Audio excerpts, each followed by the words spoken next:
గుంటూరు జిల్లా తెనాలిలోని చిన్న రావూర్లో దారుణం జరిగింది. 11 ఏళ్ల బాలికపై 72 ఏళ్ల వృద్ధుడు అసభ్యకరంగా ప్రవర్తించాడు. ఐస్ క్రీం ఇస్తానని బాలికను వృద్ధుడు ఇంట్లోకి తీసుకెళ్లాడు. భయంతో బయటకు వచ్చిన బాలిక ఇంటికి వెళ్లి తల్లిదండ్రులకు విషయం చెప్పింది. స్థానికుల రాకతో వృద్ధుడు ఎస్కేప్ మీరావల్లి పరారయ్యాడు. వన్ టౌన్ పోలీస్ స్టేషన్లో బాలిక కుటుంబ సభ్యులు ఫిర్యాదు చేశారు.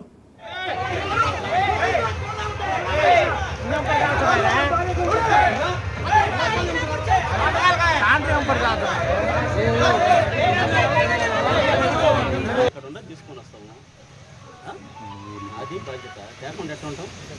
పక్కకి కేసు కూడా కడతాం. కేసు కట్టి చేస్తాం. రిమాండ్ కూడా పంపిస్తాం. పక్కా పంపిస్తాం.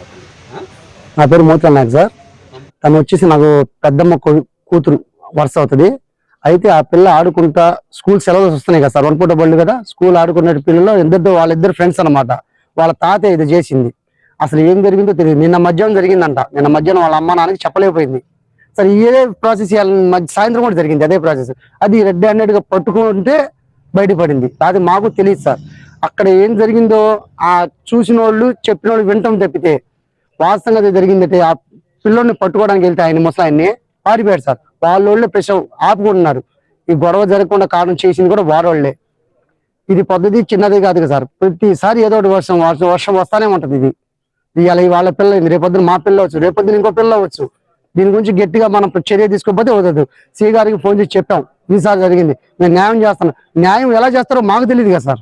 జరిగేది ఏదో మా కళ్ళ ముందు జరిగితే అది వేరు. 4 గోడల మధ్యలో జరిగితే న్యాయం అనేది జరగదు కదా సార్. ఇది 1-2 సార్లు కాదు, రిపీట్ అయింది. ఇది 3వ సారి. గతంలో జరిగినవి కూడా దీని గురించి చర్యలు తీసుకుంటామన్నారు. సేమ్ ప్రాసెస్ మామూలుగా జరిగింది. ఇలాంటి నా కొడుకుల్ని నడి రోడ్డు మీద ఊరేయాలి సార్.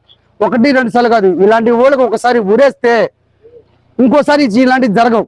గతంలో జరిగిన వదిలేసుకుంటూ జరుగుతుంది. కానీ ప్రతిసారి నడి రోడ్డు మీద కుక్కను కొట్టినట్టు కొట్టాలి. ఎక్కడ చూసినా అలాంటి వాళ్ళకి ఇంకోసారి జరగకూడదు. కాబట్టి ఇలా చేస్తేనే ప్రయత్నించి మన గవర్నమెంట్ పట్టించుకుంటే అలాంటి వాళ్ళకి ఒక్కసారి ఊరేస్తే జీవితం లాంటివి జరగవు సార్. ఇవాళ చిన్నపిల్లలు రేపు పెద్దోళ్ళు అవుతాను, ఇంకోళ్ళు అవుతూనే ఉన్నారు. కానీ దీని చర్య అనేది కఠిన అవ్వట్లేదు సార్. దీనికి మాకు స్పందించి ఆ గవర్నమెంట్ ఏం చేసిందో తెలియదు. కానీ మాది ఒక్క సీనియర్గా అలాంటి వాళ్ళకి ఒక్కసారి ఊరేస్తే లైఫ్ లో ఇలాంటివి జరగదు. మేము ఒకటే చెబుతున్నాం, ఆ గవర్నమెంట్ మాకు చేయాల్సిన న్యాయం ఇది ఒకటే. వేరే ఏం న్యాయం వద్దు మాకు.